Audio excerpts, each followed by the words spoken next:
called The Six Habits of Growth. The sixth. Hold on one sec. The Six Habits of Growth by Brendan Bouchard. Sixth habits of growth. Brendan Bouchard.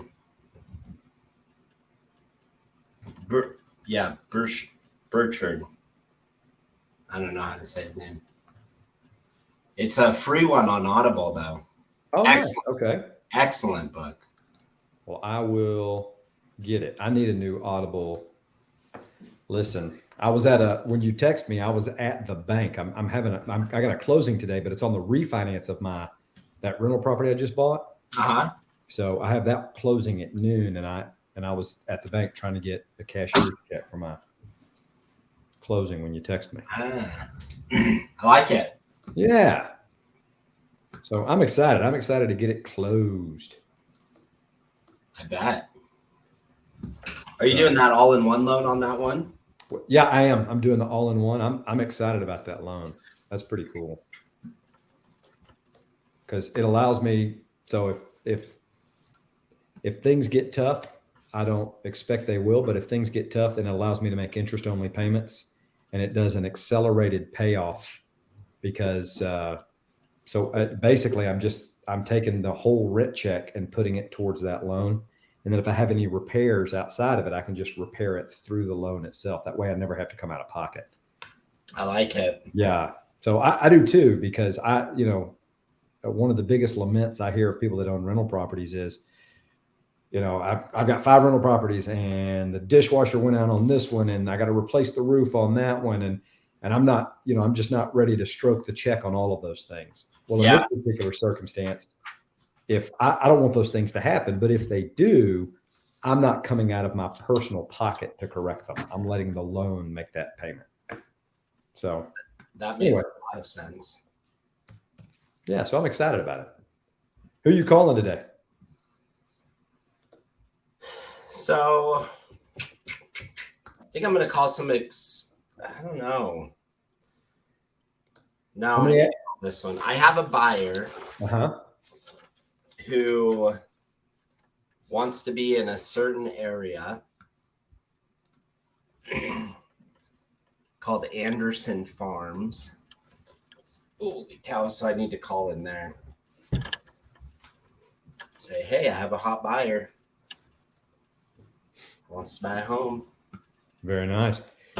Well, let me ask you this. If you have, I've got a property and I didn't do a very good job of doing the just listed calls, but I do want to do the just sold calls because these are all $500,000 and up properties. So with your just sold script, what are you saying? So I phrase it a little bit differently. Let's just role play. Ring, ring. Hello. Hello, Matt. Yeah. Hey, Matt, it's Kent over at Summit Realty. I was calling with some exciting neighborhood news. So I say I'm calling with some exciting neighborhood news. Okay.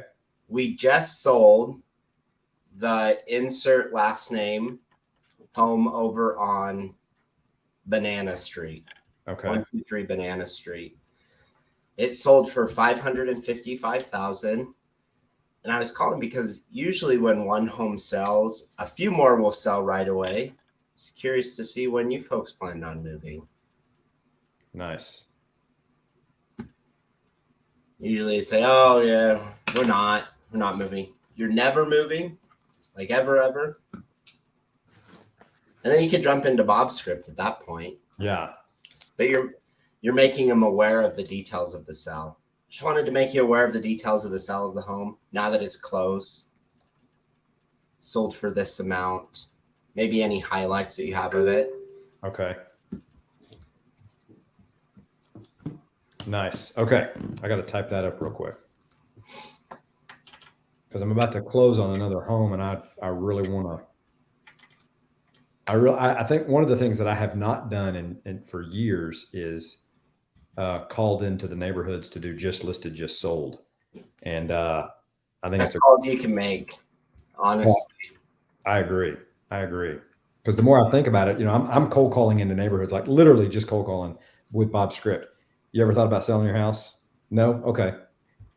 Yep. Now you're calling with a purpose. Yeah. And they're gonna be like, oh yeah, we saw your sign or right. whatever.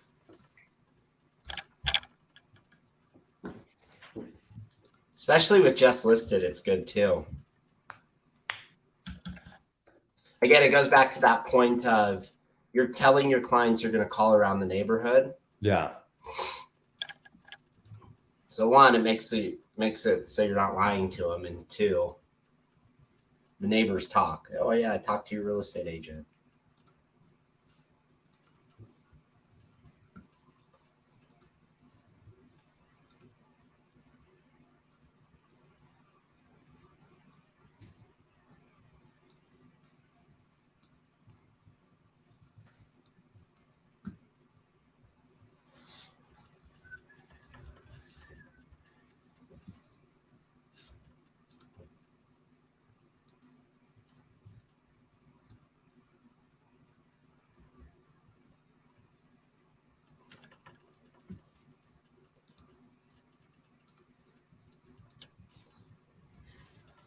Yeah, I'm playing hooky today. I'm going skiing with my family. That's why I'm all. Oh man, that's awesome. Yeah, I'm excited about it. Hey, isn't that part of the reason why you got in this business? Yeah, exactly. So you can take a day like today and go, screw it, I'm going skiing. Yep, going skiing with my kids. Yeah. So other than that, man, it's like working a W-2 job. You could. So that's awesome, man. Well, y'all go have fun. That's going to be great. Yeah, I'm excited about it. Really excited about it. My kids love skiing too. See, my daughter. I'm actually not going to be doing any of the skiing. So we have this little leash for my daughter. And we'll put her in that, and then I just run behind her while she skis. Oh, nice. How old is she? She's 5.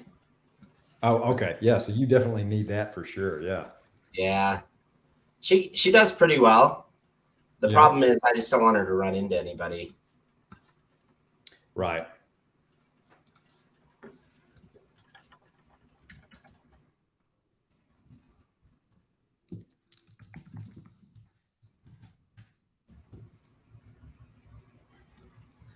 Yeah, you need to read that book though. It's usually I'll just listen to audibles and call it good.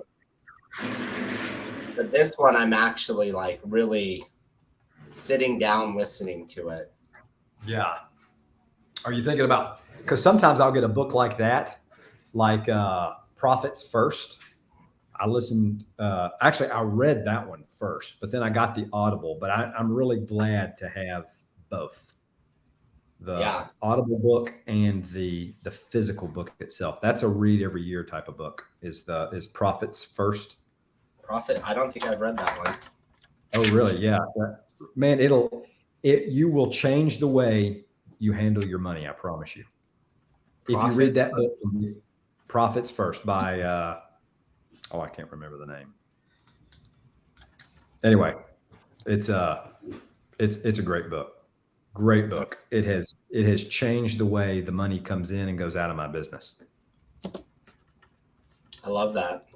Yeah. Okay. I'm going to read that one. 52 books this year. Mary said, what are you doing going to work dressed like that, Ken Brown? Part-timer. That's fair. This is how I visit all my clients. Yeah. I usually have my hat. I usually have my hat like this, though. Well, because that's straight up dope, Kent.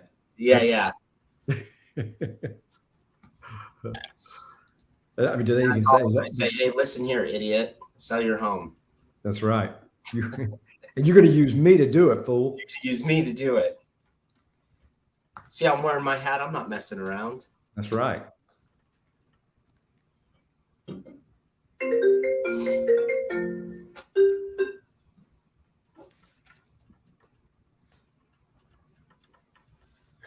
All right, so we just sold the Thomas's property over on Dixie Street, and I was just calling to see. And what's the next part of that?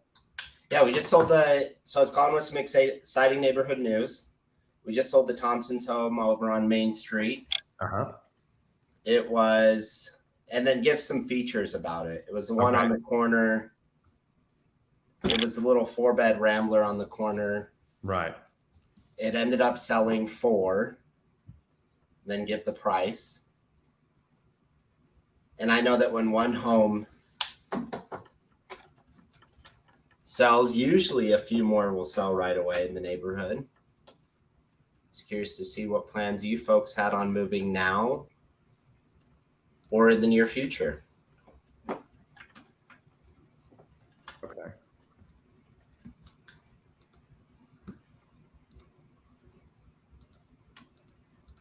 And then usually they'll say, "Oh no, we're not moving. We don't have any plans."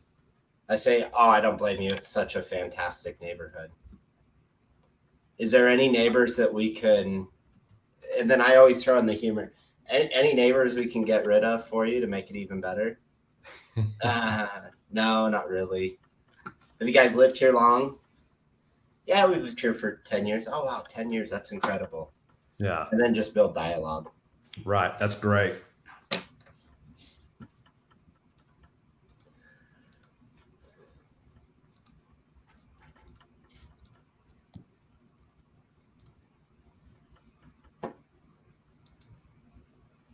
So you're basically saying I was just curious if when you guys were interested in selling your home. Yeah. If you guys had any plans to sell now or in the near future?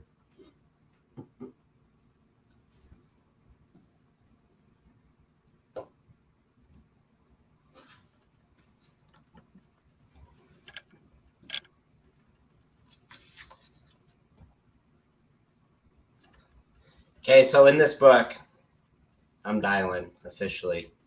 Okay. So in this book, one thing that I love that it says is motivation is confused with filling. He said motivation is much more mundane. So there are really 3 keys and practices to lasting motivation.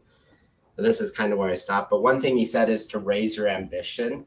He said motivation begins in our mind's conception of the future.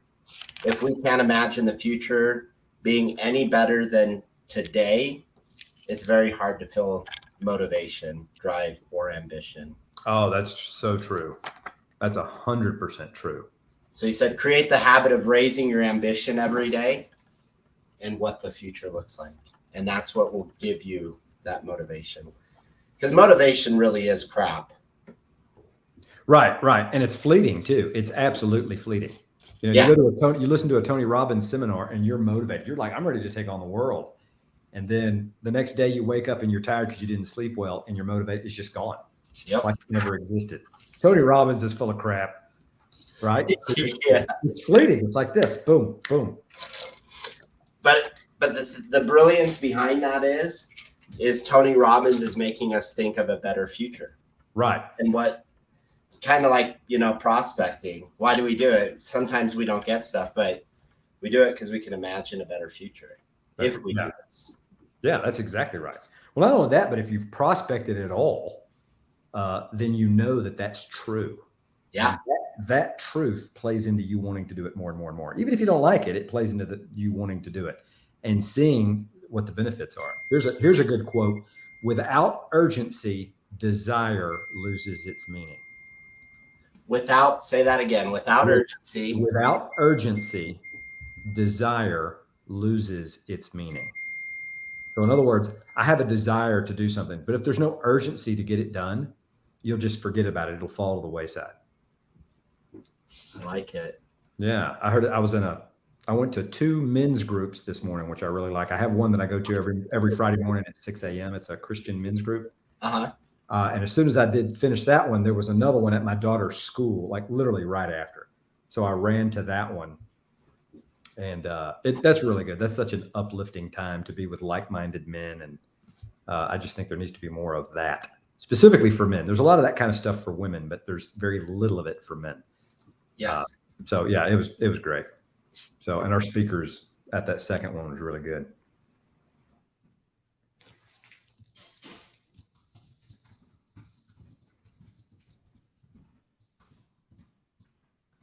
I love that. Love that. I liked it enough to write it down. I was like, oh, Yeah, without urgency, desire loses its meaning. But it's true. And then the other one he gave is, and of course, I'm sure you've heard this one before, is indecision is the thief of opportunity. Yes, I have heard that. Yeah. And that is so true.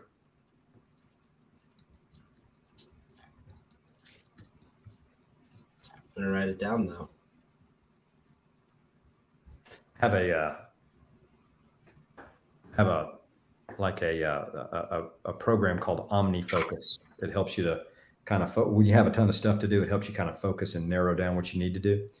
And I have a quotes section in there. So anytime I have like a Bible verse that I really like, or a quote that I hear that really kind of rings a bell with me, I'll go into OmniFocus and put it in there. That way I have it forever. And so like these quotes I'll put in. And OmniFocus is what it's called? Yeah, it is an amazing program. It does take some learning, but it's the type of program that allows you, if you use it properly, it teaches you how to move, how to have multiple projects going at one time, but be focused on just one at a time. And that came from, there's a really good book called Get Things Done. Mm-hmm. Have you ever heard of that book, Get Things Done? I have it. By David, I forget it. Anyway, great book about how to organize your mind and things going on in your life so that you can get multiple things done. And he talks about multitasking. Uh-huh. And we have now learned that, of course, multitasking is a myth that doesn't exist. And he talks about do several things very poorly. That's exactly right. All it is it's very rapid brain switching, but it's a very poor transition when you do that. And so he talks a lot about that. But in Getting Things Done, he tells you specifically, if you organize your life the way that I tell you, in other words, all the things that come into your mind, you put them down, and then you organize those things in the way that they should be done. If you do that, then your life will be organized. And he walks you through exactly how to do his system. And OmniFocus is a computerized version of that. So I read the book, Get Things Done, and then I went, that sounds awesome. And then I found OmniFocus as a result. And if you do it properly, it is very, very helpful. I like that. Yeah.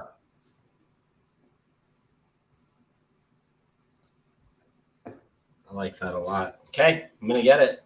Good deal. I'm going to tell you now, Get Things Done, that is not a book you can read in a week. It ain't Cat in the Hat. It's going to take you some time. Double speed. Well, and I got that one. I have that one. That's a read and an Audible as well. So I did that. Okay. Yeah. All the good books, that's what I do. So here's what I've discovered, though. A lot of Kindle books. So the app Kindle will read it to you, and you can read it on like your iPad. Right. Now, when it reads to you, but does it sound like a computerized voice? No, it's the actual author. They're switching that. Oh, really? Mm-hmm. So like The Power of One More by Ed Mylett. Have you read that one? Uh-uh. Oh, you haven't? No. I think that's my #1 book I've read this year. Really? All right. Power of One More. Good book. Power of One More. By Ed Mylett. And he's talking about one more beer, right? Sort of. Well, the funny thing is he talks, a lot of it is based on his alcoholic father. Oh, wow. Yeah, it is. It's a super powerful book, though. I read it in 2 days. I just was consumed in it. So that's how I know it was good. Yeah, well, that speaks volumes if you're doing it like that. So one thing that I thought was, again, I'm not very far into this book that I told you to read, but one thing that I love that he said was motivation is, what did he say? Momentum. That's what he talked about. He said, have you ever noticed how the rich always get richer? And And the fit always get fitter. He's like, all these people that are successful just stack upon that because it's momentum. Right. So I was thinking about that with prospecting. Like, it's funny, the best prospectors are the consistent ones. Right. We talked about that. Yeah. They don't say anything better than anybody else. They're just totally unattached to the outcome, right, because they have the money in place and all they're doing is building on their momentum. Yeah. Day after day after day. So that's 100% true. You will love this book. Book club. That's one we should read. All right. Well, I have got it. I've even put an asterisk next to it for go get it. The 6 Habits of Growth. So which one would I read first? The 6 Habits or Power of One More? Ooh.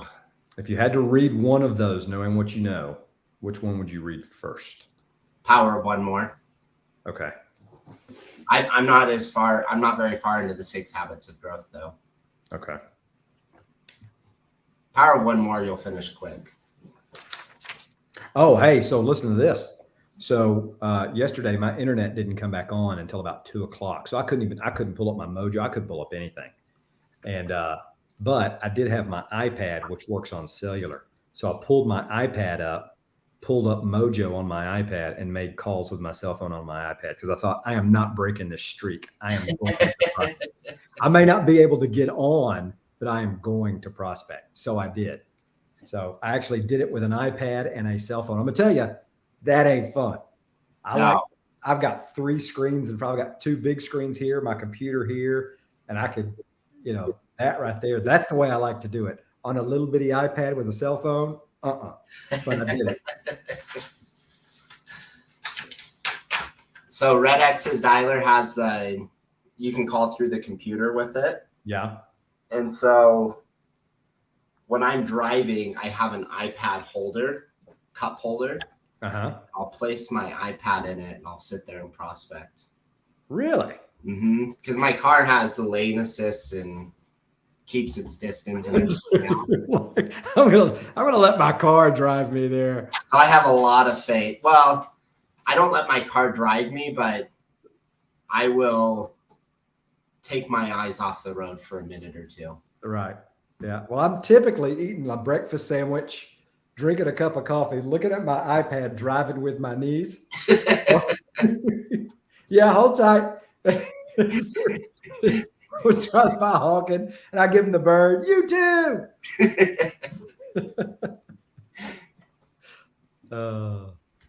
You drive a truck? I'm assuming you're a truck guy. Actually, no, I would love a pickup truck. I actually have an SUV, a mid-size SUV. My wife and I both do. And I would love a pickup truck. Had one when I was younger, got rid of it when we had kids. And I've always wanted another one. So that is shocking to me. Oh, really? You just assumed I had a pickup truck? Yes. Yep. Well, I can tell you, you go bird hunting and stuff, putting dead stuff in the back of an SUV, that's no bueno. So yeah, no fun. Having a pickup truck, that's important. So, no fun at all. Not even an old pickup truck. What's that? You don't even have an old pickup truck? No, I mean like zero. And it's just so funny because I've many times I've done things. I've had to borrow buddies' pickup trucks because I've got the SUV. I've got the grocery getter, and everybody else has the pickup truck. So, are you even a man, Matt? I know. You would think I shaved my bikini line and not my face. That is not true. That is not true.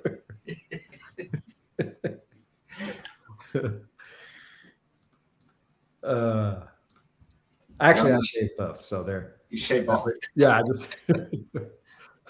I didn't want to cause any confusion.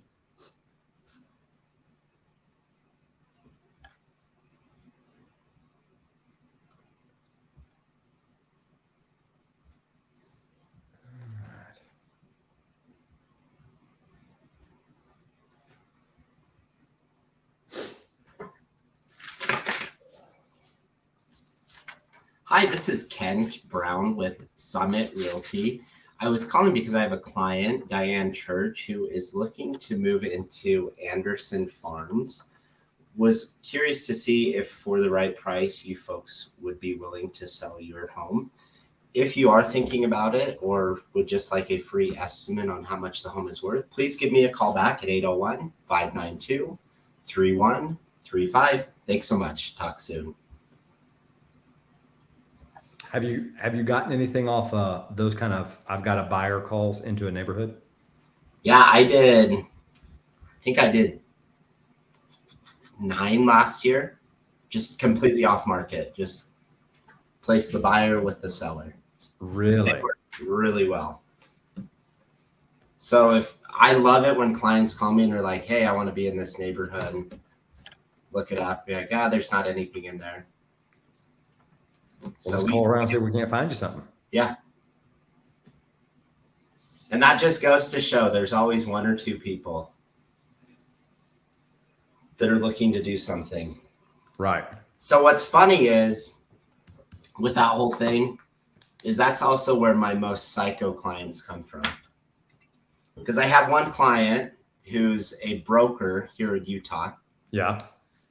Doesn't do the cold calling thing. He's actually a motivational speaker more so than a broker. Yeah. Might have 1 or 2 agents.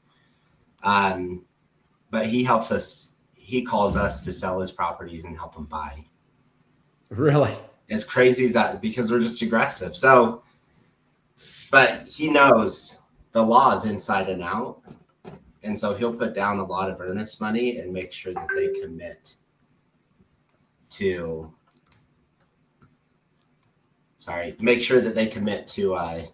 upholding their end of the contract. Right. Very nice. Well, I'm going to start doing that then. Oh, yeah. If you're looking in an area and your clients want, like, even if you just go show a buyer in an area, call the nearest 50 homes around and be like, hey, I showed a home, the Johnson's home over in your neighborhood.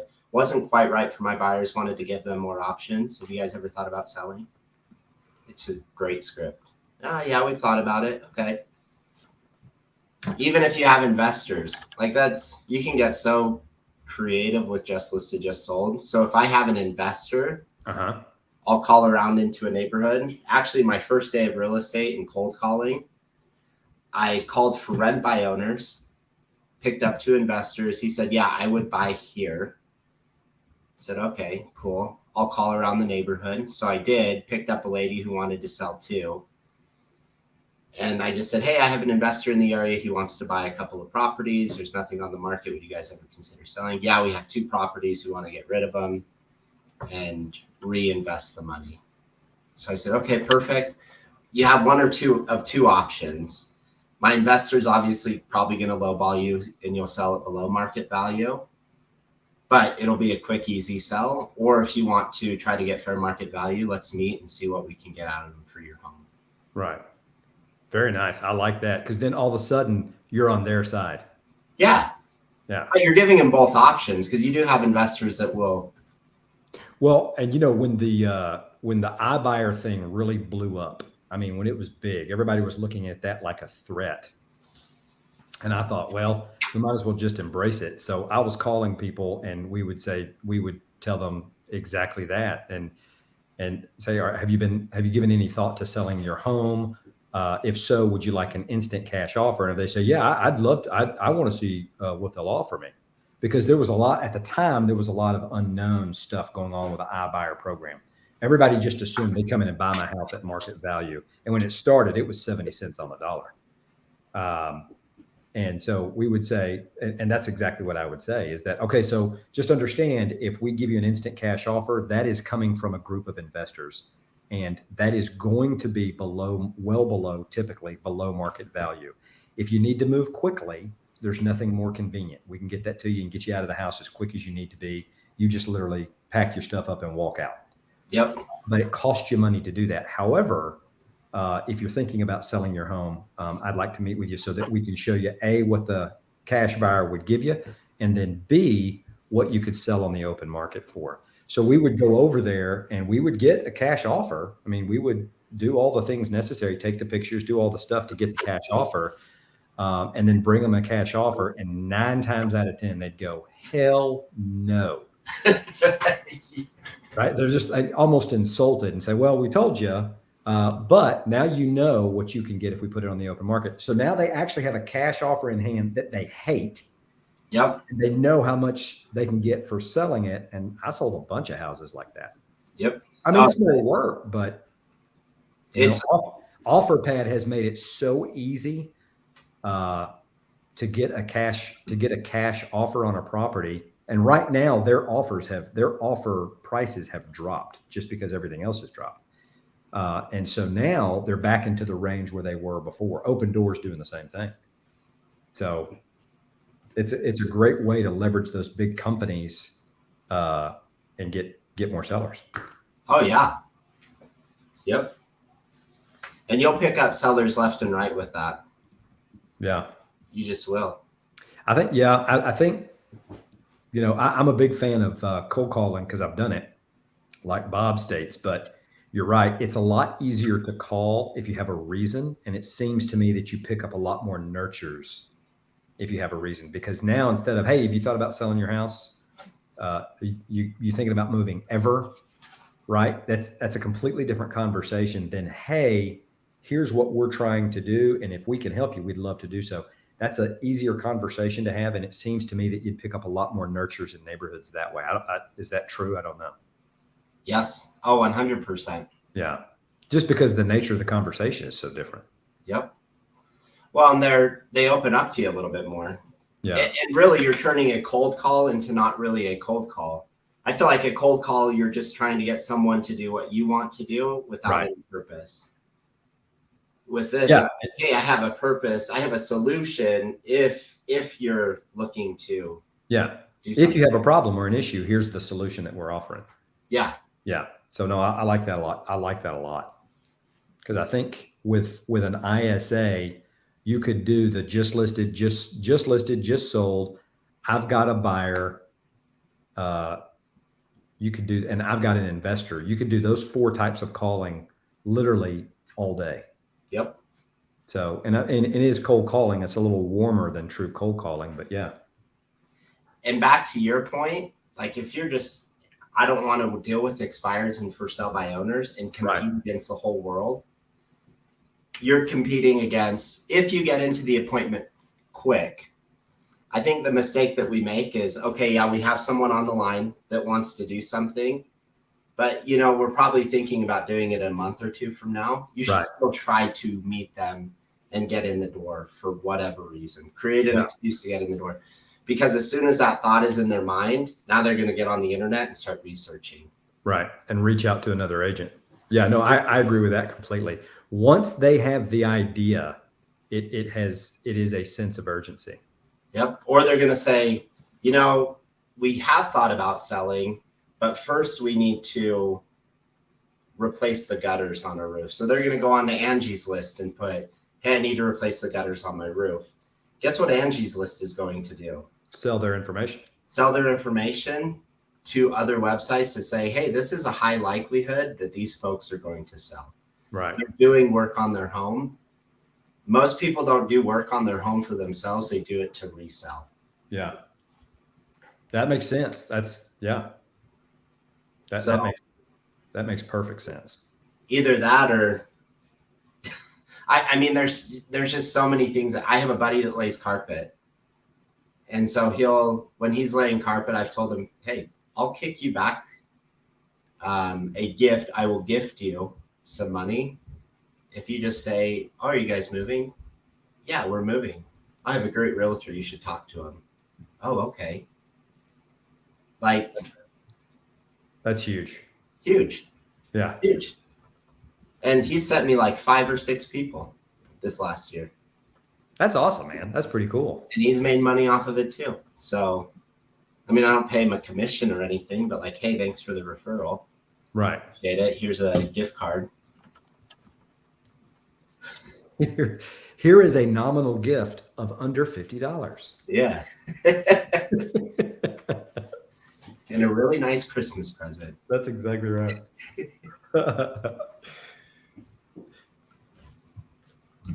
So I keep waffling back and forth with Follow Up Boss. So I did their free trial, but then I got busy and just didn't use their free trial because I got to pull my database over, and then I have, Keller Williams requires command, and then I have Follow Up Boss, and then I have the one that I go to, which is Mojo. So then I'm operating 3 CRMs all at the same time, and as a single agent, that's it's just unbelievable. It just the amount of time in front of your computer just to make sure that everything's going the way it should is really a pain in the butt. But there's a lot of, besides Mojo being my CRM and my dialer, there's just a lot of things that it doesn't do. Mm-hmm. Or it will, but it doesn't do them well because that's not really what its design is. So now that you told me about all the stuff that lady did for you guys, it's really got me itching to go back to Follow Up Boss. Just pull the pin out of the grenade, get rid of Mojo, make Red-X my dialer, and just have Red-X and Follow Up Boss. Follow Up Boss. Yeah.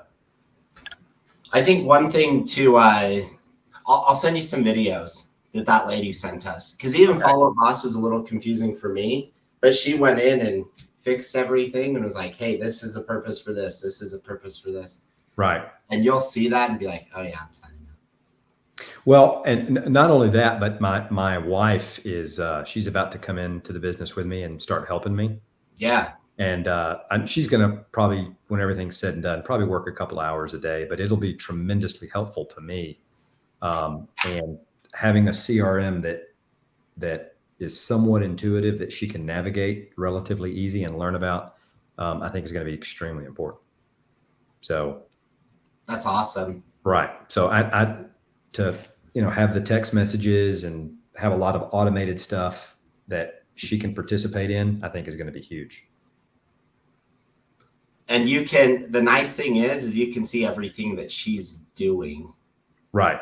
So she doesn't have to say, hey, I did this and this and this and this with. And not only that, she never has to give out her cell phone number to your clients. So she doesn't have to worry about being bugged.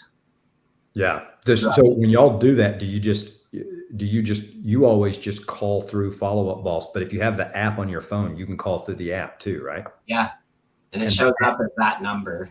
Yeah. Okay. Your cell phone number. I think that's even if she works a couple hours a day, which frees you up to prospect, do you know how much you make an hour prospecting? Oh, I know it. I've been thinking about that. I don't have the business right now to have a full-fledged assistant. I just don't have that kind of business yet. But I have things that are under contract. I have properties that are on the market. I've got new contracts coming. So, but it's not enough to have a full-time assistant. And if my wife helps me a couple of hours a week or a couple of hours a day, just making sure that everything's going the way that it should, it frees me up to do a tremendous amount more stuff. Yep. Well, not only that, if your clients are being communicated with, right, they don't have you at all. I think I look at it as, if you have a needy client, call them first thing in the morning, give them the update, and just make sure to do that every single day. And if they know it's coming, it's kind of like your body. If you feed it at the same time every day, it'll just burn the fat. Right. Same thing with a client. If you communicate with them every day at the same time, they know it's coming, so they don't bug you throughout the day. Well, I heard a real estate coach talking about this. He said, your clients, most agents confuse what their clients need. They think that they are the person that their client needs. So they answer the phone at 10 o'clock at night. They text whenever the client texts them, and if it's at 9 or 10, and then they talk about how stressed out they are. He said, at the end of the day, that agent is not anticipating their client's needs. So what ends up happening is you think your client needs an on-time agent, right? I call you, you answer the phone. I text you, you text me back. That's not what your client needs. What your client needs is on-time information. Yep. So if you had a system that was saying, hey, we just went through this process, like if you sent them an email that said, hey, we just finished the option period or the inspection period, and now we're going into the appraisal. Here's what an appraisal is. And as soon as it's scheduled, I will alert you. Right. Well, now you don't have to call them. Yeah.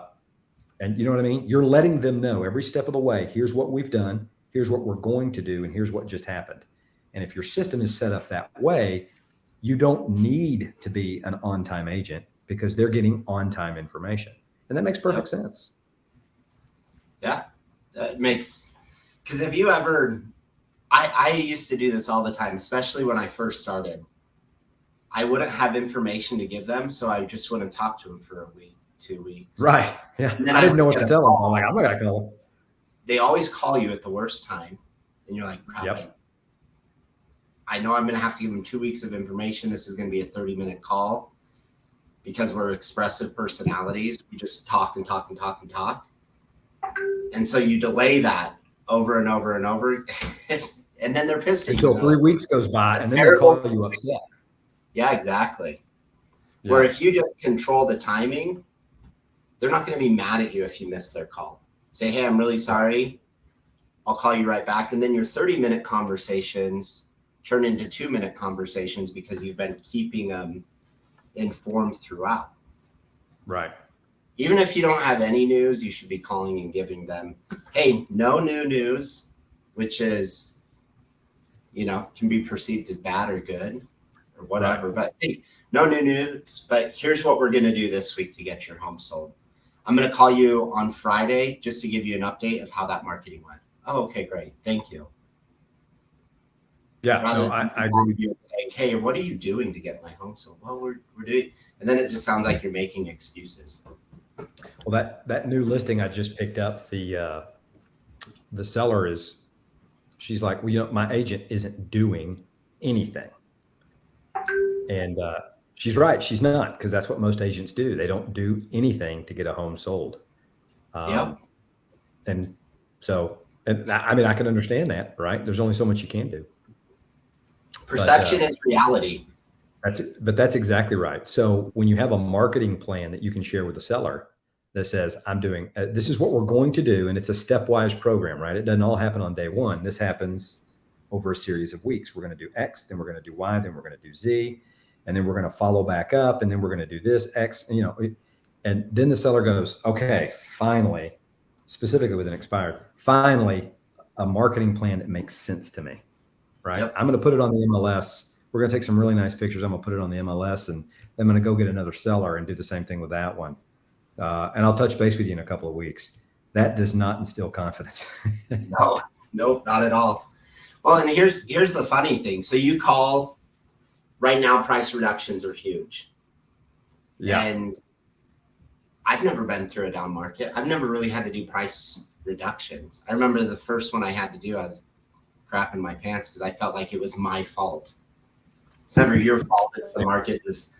The market speaking, we need to listen. So, but the funny thing is, and what I've learned over this last couple of weeks is, hey, remember that great marketing plan that we instilled? We need to lower the price, and then we're going to start on step A, just so you know. So I'm going to go back through, call the neighborhood, let them know that we reduced the price. Yeah. I've already put it in their mind that, and you do, because you've already called them, hey, we just listed this great property. We don't know anybody. Great. It's kind of out of the blue. If you can think of anybody, please let me know. Okay, we'll do. Then when you lower the price, you recall them. Hey, I just wanted to let you know we lowered the price. Have you thought of anybody that might be willing to move in? Yeah. And it gives them time to think. And they're not bugged by it because, again, you're calling with a purpose to let them know, hey, we lowered the price. Oh. Yeah. Well, also too, I mean, to your point, when your seller sees that you're working to get their house sold, they trust more of what you say. Yes. Right. So, that's one of the things I like about Bob's script is he talks about, you talk about price reduction right there on the listing. You're right there on the listing appointment.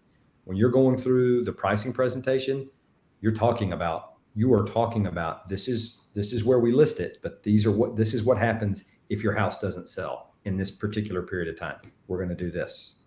And you get that agreement right up front so that when you're making that call, when the market does what you told them it would do, that call is a heck of a lot easier to make. Yes. Agreed. because they're expecting. And you have more confidence that you're actually working for them, right? Right. So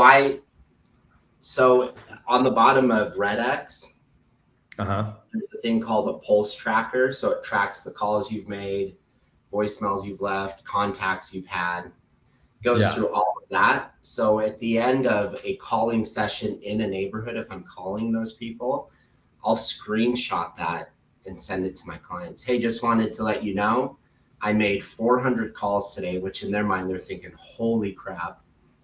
I talked to 40 people, left 70 voicemails, and I sent 3 people the listing.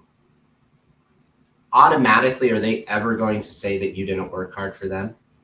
No, never. Even if the house doesn't sell, they're going to be like, you know how the expireds, you call the expireds and you say, I'm because the reason your house didn't sell is because your agent didn't do his job. Those are going to be the people that go, oh no, I love my agent. It didn't sell because of the economy. And it's not that it didn't sell because of my agent. My agent worked his butt off. It was because of the economy. I love my agent. When I relist it, I'm going to relist it with them. Yep. Those are the people that will defend you. Yep. It just the pricing, we just couldn't get the price we wanted. That's it. Right. The economy wouldn't support our price. Right. And you as an agent should be explaining that to them as well of, hey, you know, right now we're working hard to get your home sold. We're marketing it. It just doesn't look like the economy or the market is willing to support your price. So do you want to take it off the market until it is willing to? Well, yeah. If they don't have like a true motivation, because they can get a million calls from agents, they're going to be freaking loyal to you. Yeah. I'll tell you one thing I've done a few times, actually, it works pretty well. But if you get to the point where it's about to expire again, so you pick up an expired, you drop the price, you do all the things you need to do, and it doesn't sell and it's about to expire again, I'll say, listen, I am so sorry. Because first of all, I asked them for extensions. That's the first thing is, hey, let's go through an extension, or let's take it down and relist it as a new listing. Oh, I'm not interested. I don't want to do that. So you go through all of that. Then I'll come back to them and say, you know what? I've got a team that I really like. I've referred business to before, and they do things a little bit differently than I do. And they certainly may be able to get your home sold where unfortunately I just wasn't. Would it be okay if I set up a time for them to call you and touch base with you and see if maybe they can help you in a way that I'm just not able to? So that's my last ditch effort. But if I have to do that, then I refer it out and I charge a 25% referral fee. That's genius. So, yeah, it works. It works very well. And I've done it multiple times, and it's definitely worth doing. I mean, if you know that they are not going to stay with you, then the last ditch effort would be, hey, and then you walk them through. I've got a team. They do things. They're a little bit bigger than I am. They do things a little bit differently. They have maybe some different marketing that I just don't do. And they may really and truly be able to help you where unfortunately I just was not. Can I set up a call between you and them, and then hand them a very warm lead, because they work expireds too, and they know you have to chase them. Now, if you hand it to an agent that has never worked expireds and doesn't understand the chase, I wouldn't give it to an agent like that. I would give it to an agent who knows how to chase an expired, because they may not get them on the phone right away. And they need to follow up, because that's about as warm a lead as you're going to get. So, well, I even look at it with the higher price listings. If you don't have the capital, let's say, to advertise and to market, right, then hand it off and get a 25% referral fee. There's no shame in that. That's a good idea. Or co-list. I'm going to bring in somebody to help us co-list this property, because the last thing you want to do is break the bank. Right. Especially when it's high dollar and they want you to spend tons of money advertising. Yeah. Well, I had my last agent put a front page ad in the New York Times, and I'm like, well, this agent's not gonna. Yeah. How well did that work out for you? Well, it didn't. Okay. Yeah. But back to your point, it's people think that all this marketing that we do is what sells the property. It's MLS 9 times out of 10. No, it's MLS. But they'll never get that out of their mind. It's going to be there. Well, if they look for the number one thing that sellers are looking for is marketing. When you ask sellers, what's the one thing you're looking for in an agent to sell your house? I think consistently year after year after year, when these what sellers want, things are done with the National Association of Realtors, it's marketing. And if it's not number one, it's in the top 3 every time. Marketing, Yep. marketing, marketing, marketing. So to go to them and say, I'm just going to slap it on the MLS, that doesn't serve your purpose, and it certainly doesn't serve theirs. Yep. I agree.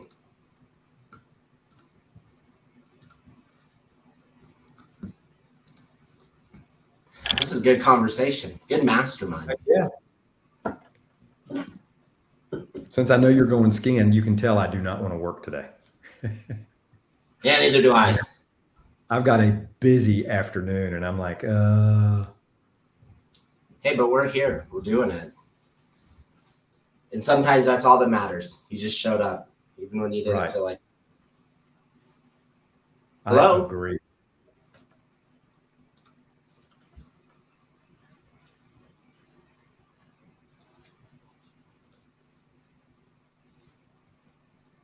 Hey, is this Boyd? Boyd Anderson.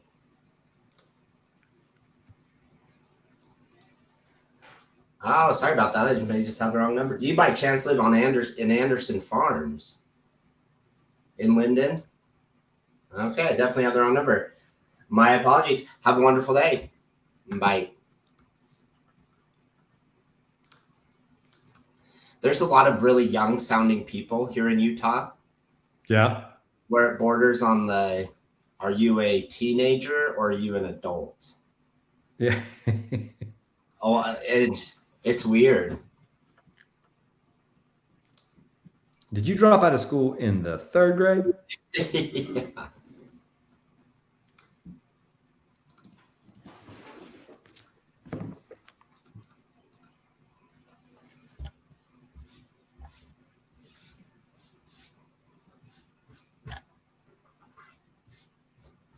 Oh, I see this text. Yeah, with the videos and stuff. Thank you for sending that. Yeah. I'm sure she used Follow Up Boss to send that to you. I hope so. I know she uses Follow Up Boss to.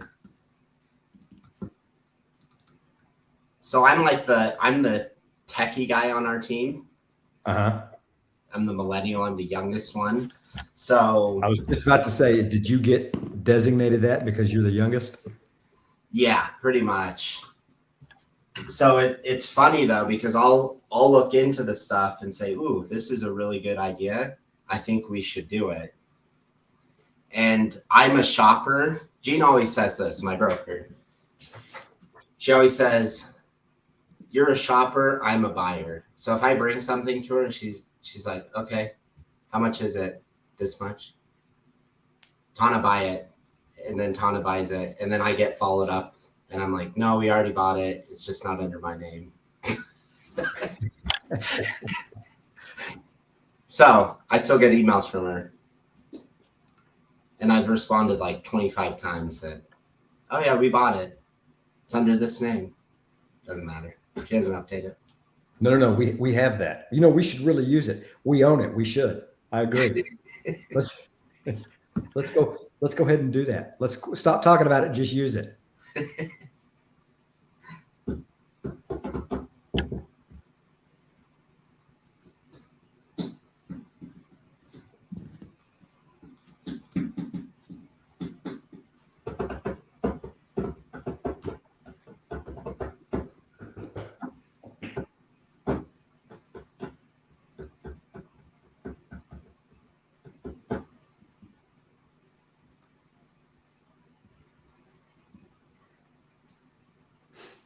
man, today was leg day. So we're going to see how fun running down a mountain is. Oh, that's gonna. Oh, so your legs are pretty sore? Yeah, they're so sore. So I'm sitting down. I'm like, oh, I can't stand up.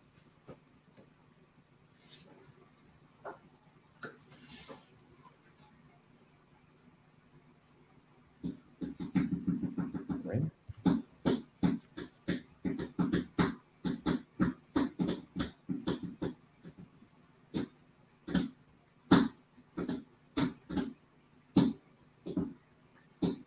Hey, Carol, this is Matt Parker with Keller Williams Realty. I just wanted to call and thank you so much for the referral of Kim Thomas. That was very kind of you. As a matter of fact, Kim and I are going to be relisting her property over the next few days. We're getting photography taken today, and we'll have her property back on the market most likely Saturday, tomorrow.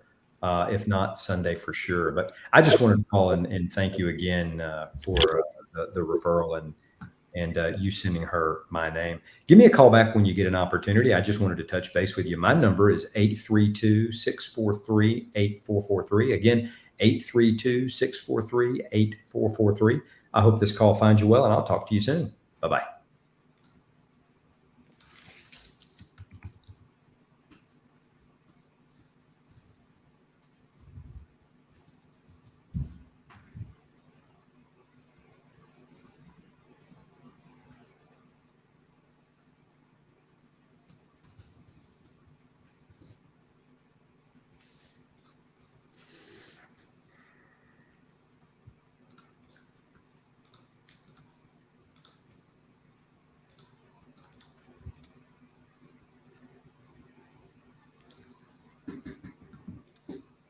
Hello, Aliro. Hey, Aliro, this is Kent over at Summit Realty. How are you today? I'm doing really well. Thanks for asking. Do you by chance live in Anderson Farms? Or am I calling the neighborhood right across from it?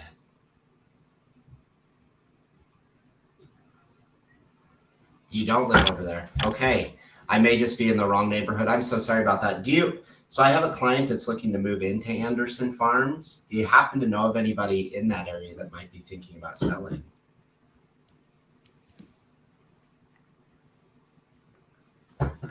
Oh, it's a community right over in Linden. So maybe I just have the wrong number altogether. Okay, I definitely do. My apologies. Any real estate needs that you might have at this time, buying, selling, or investing? Hey, Adrian, this is Matt Parker with Keller Williams Realty. You and I spoke back in October, and you were telling me that you were looking for another property. I had sent some properties to you to see if you were interested in those, and I just wanted to follow up and see if you're getting those, if we need to change the criteria on that data that I'm sending you. If you would, give me a call back. My number is 832-643-8443. Again, 832-643-8443. I hope this call finds you well, my friend, and I will talk to you soon. Bye-bye.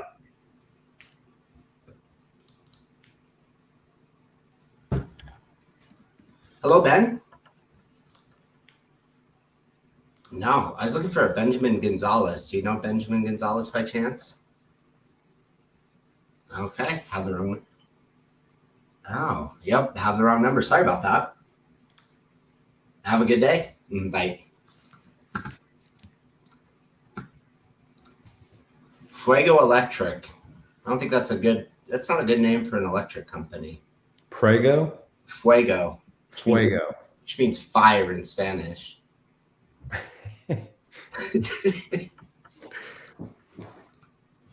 You're hired. Like your branding. Yeah, Fuego. That's amazing. Fire Electric. What?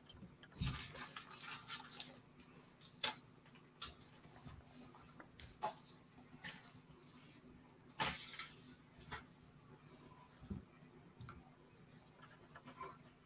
think I'm going to get on tomorrow and call. On Saturday? Yeah. That's a good idea because everybody's home on a Saturday. Hello, Amy. No. Do you know an Amy Hadley? Okay, sorry about that. I have the wrong number. Bye.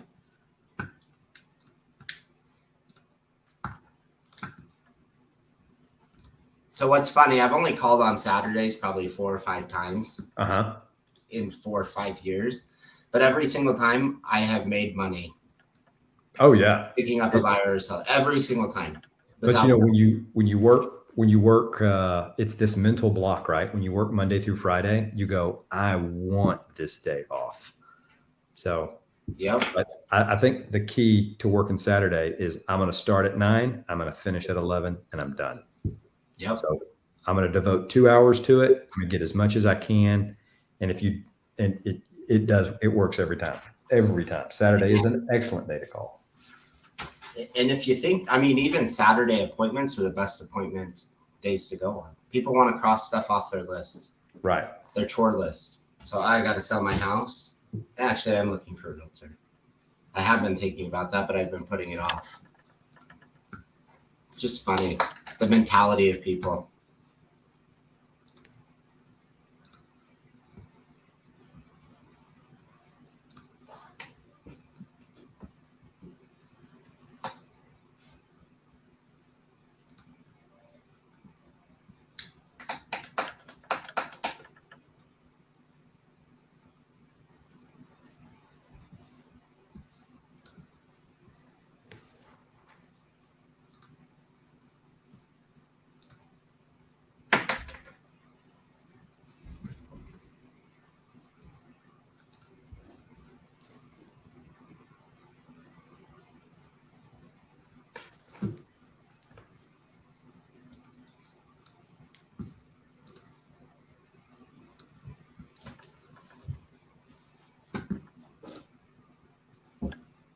What about you? Any fun plans for the weekend? No, I'm actually attending a funeral to a guy I knew that worked in title on Saturday morning. And That's a bummer. Yeah, he was the kind of guy. You ever met the kind of guy that, or the kind of person that if you ever had a question, you could go to him, and if he didn't know the answer, he'd go find it for you. He was that guy. So I'd ask him some obscure contract question, and he'd say, that's a good question, man. I don't know quite how to answer that. He goes, but give me 30 minutes. I'll call you back.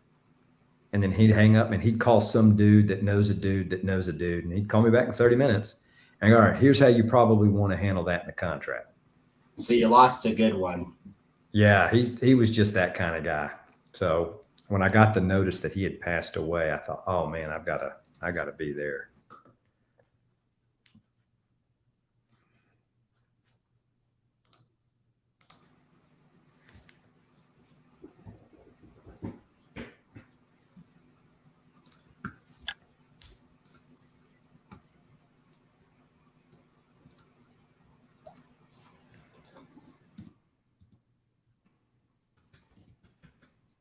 And then I'm showing a buyer Saturday afternoon, but then other than that, I don't really have any plans, which is fine with me because I've worked the last 14 days in a row. So I'm ready for a day off. Yeah, I bet.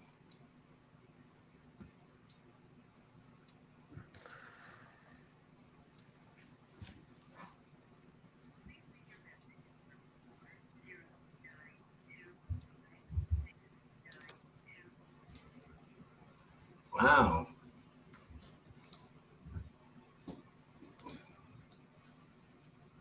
So I just got an email of my sister's grades who lives with me.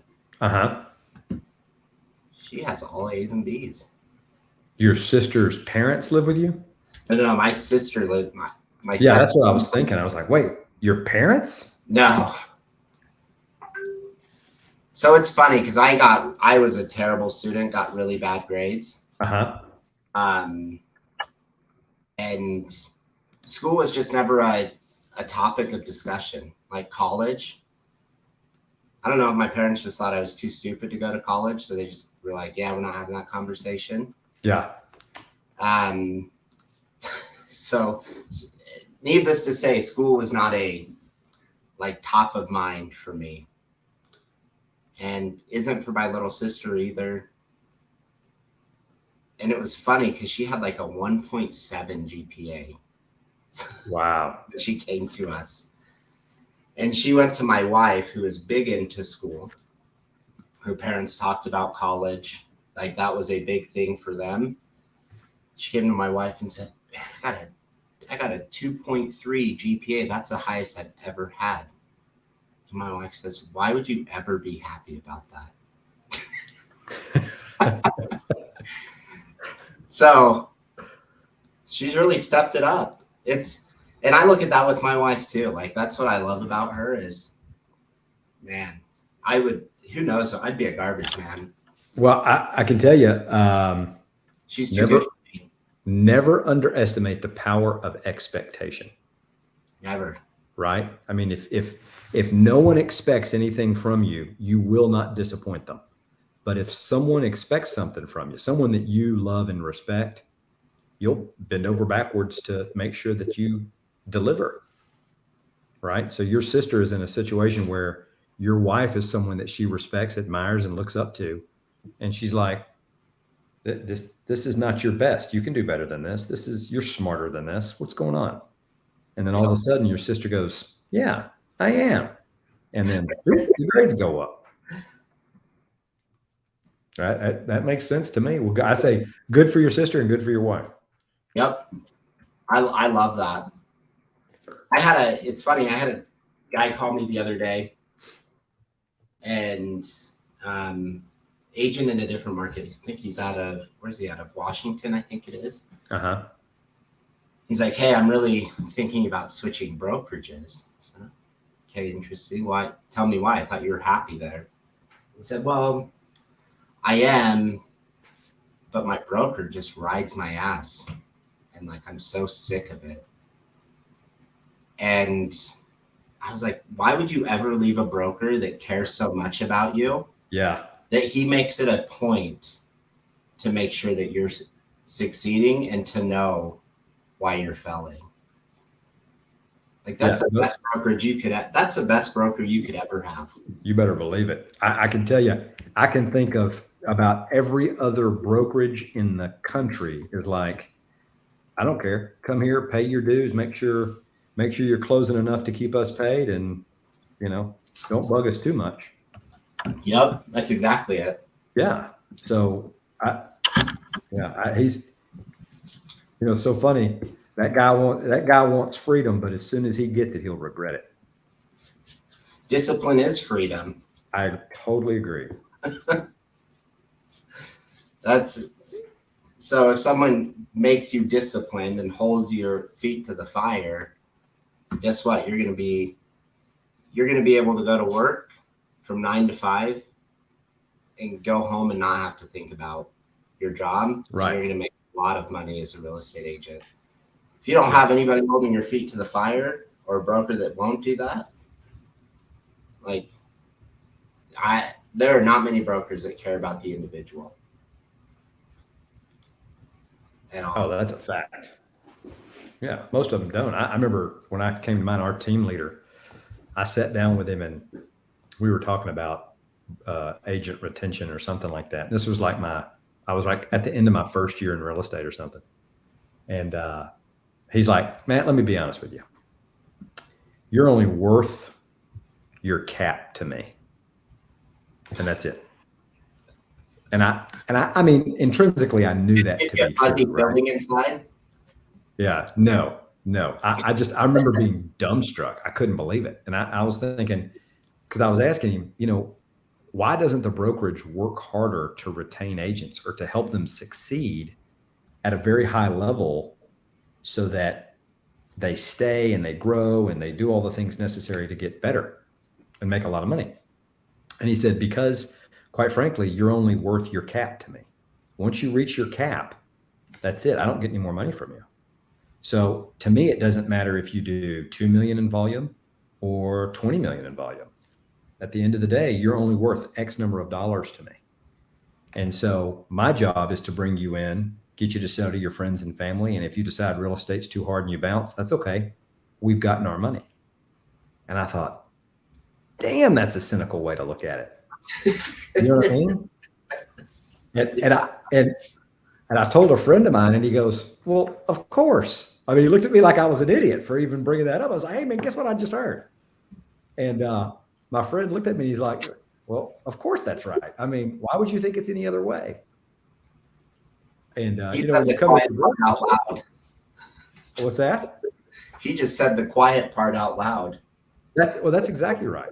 Because you know, when you go into a brokerage, it's like, oh, we're a big family, and we do all this stuff, and we do all this stuff for you, and we have all these agent services, and but then when you boil all of that down, they're like, it's not that we don't give a shit. It's just that, well, we kind of don't. And you go, that's kind of scary. And so at any rate, for this guy's broker to needle the guy, to be on him so much, that's huge, because most of the biggest brokerages in the nation, they do not care. I mean, they want you to succeed in so much that you pay them their cap, but then after that, they can only care so much, right? So this he's got a bird nest on the ground. He just doesn't know it. Exactly. Well, and that's it. One of the best brokers, one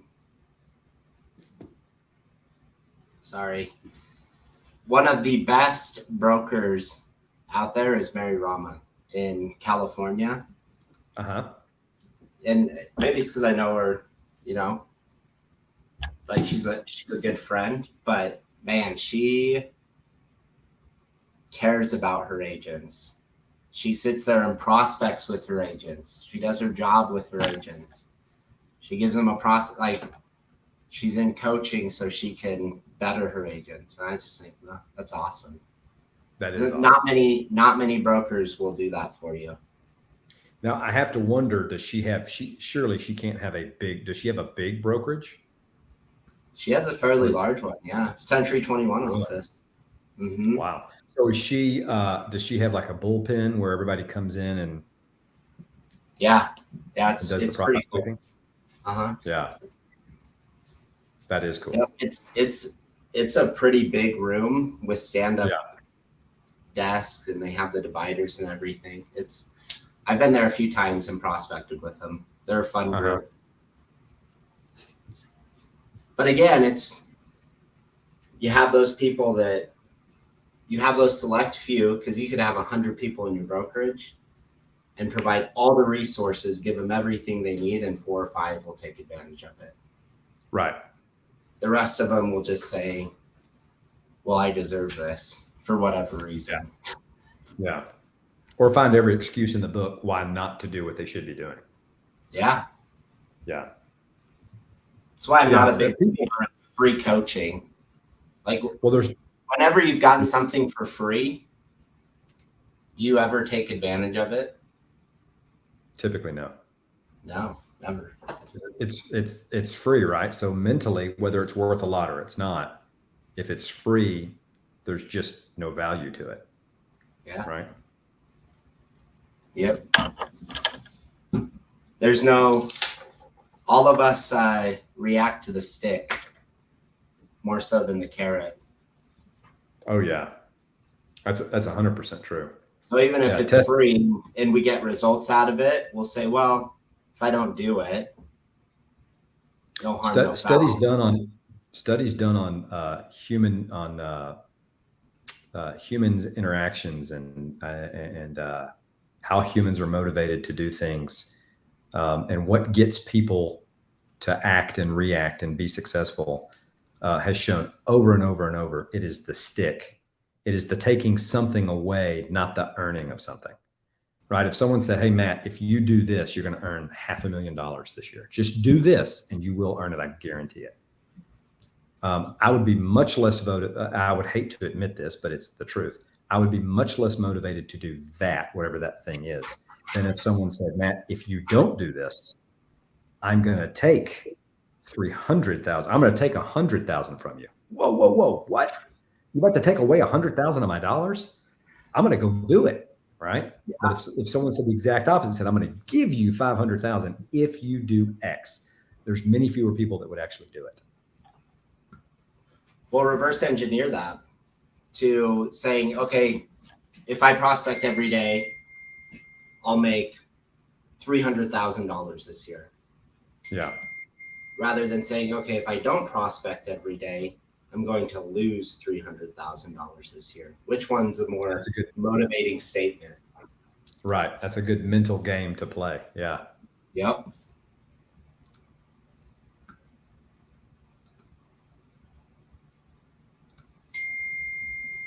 Man, I've enjoyed this session. We've done a lot more masterminding than we have prospecting, but I tell you what, it has been. Well, we've both gotten good books. We've both gotten good quotes.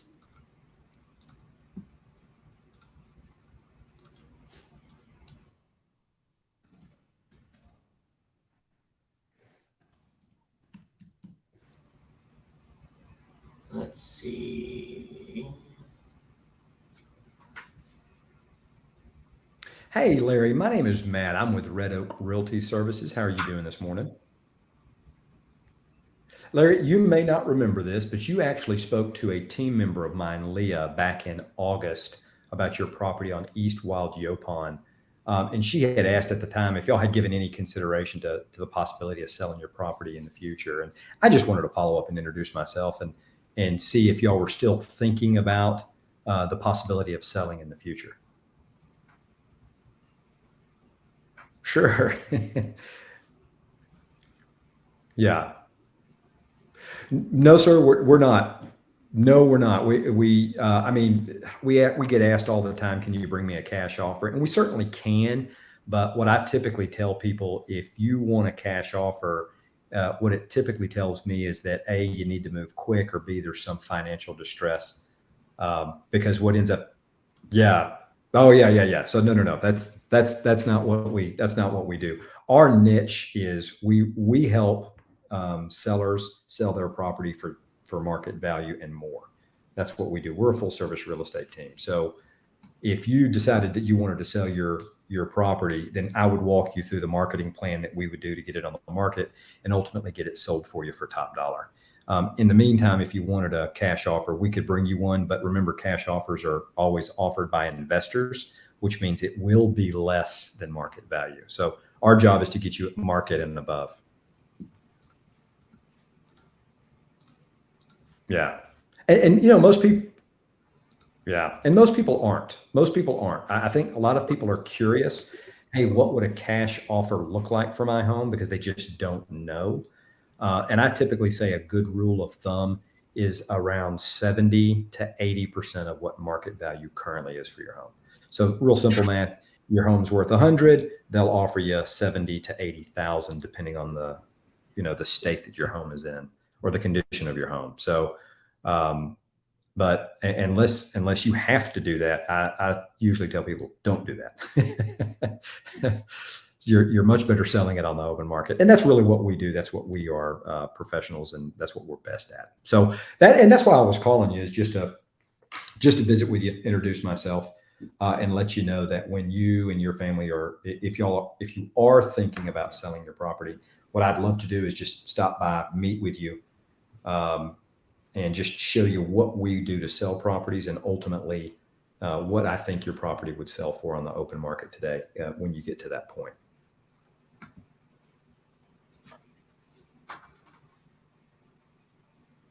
Sure.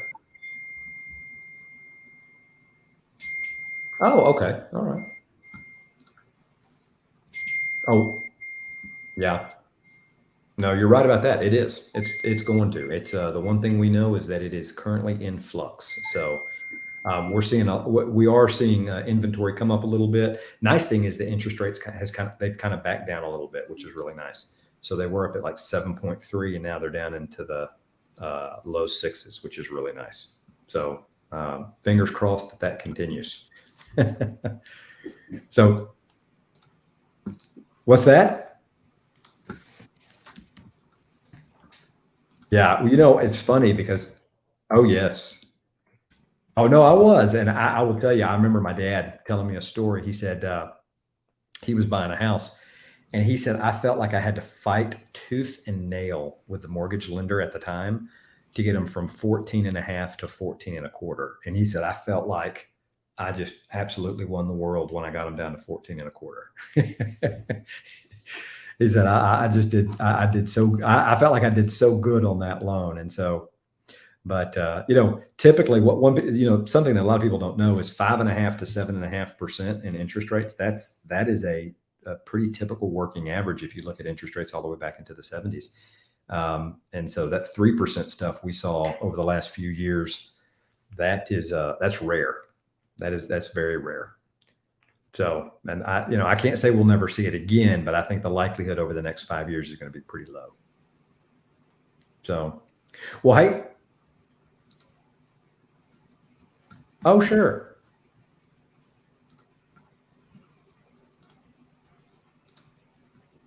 Okay, well, that would be great, Larry. I sure appreciate that. And if you want, I'll follow up with you about every 3 to 6 months. Would that be okay?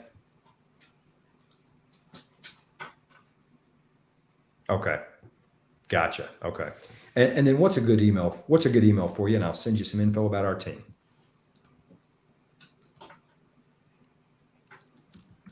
Okay. HAINES.Larry LARRY@gmail. Okay, wonderful. Well, Larry, it was a pleasure speaking with you. I appreciate your time, my friend. You have a very Merry Christmas and a Happy New Year. All right, thanks, sir. Bye-bye.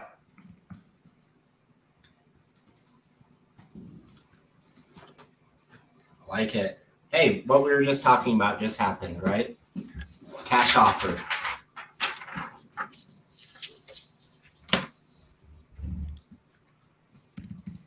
You about to hop off? What's that?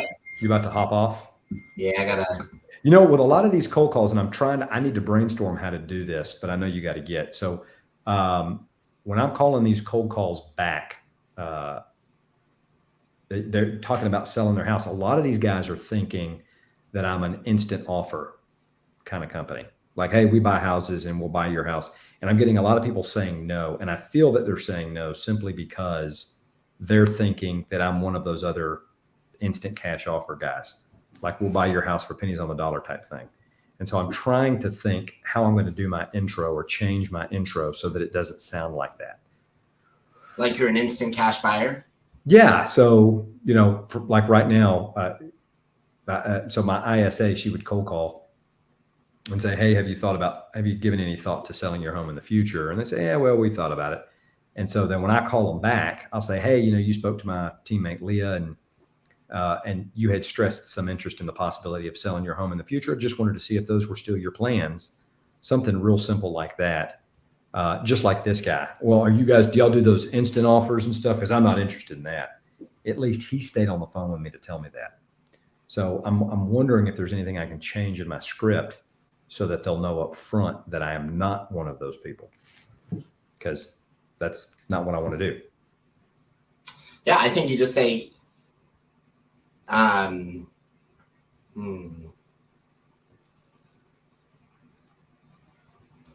mean, how long ago did she speak with them? August. I would just restart the call over. Yeah. Not even you spoke with somebody from my office. So the problem is if I start the call over and don't reference her, say, hey, you spoke to a team member of mine about, if I don't, they'll just go, not interested, click. But when you tell them, hey, you spoke to my team member and you said this, then they go, and they stay on the phone. I would start saying we spoke.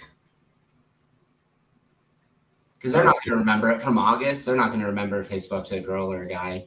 That's right. You're right. They spoke with. I would just say, hey, we spoke a while back about the possibility of selling your home. Wanted to see if that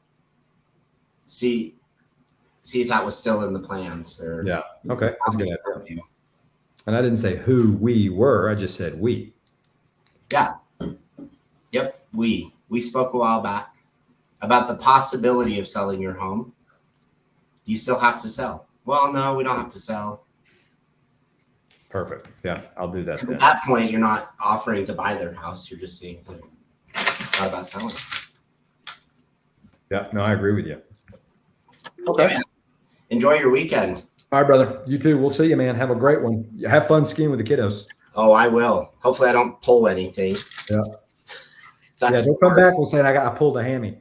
Hey, you know what though? If I do, it's not hard to sit on my ass and make phone calls. That's Still exactly do right. that. Never be out of a job. That's exactly right.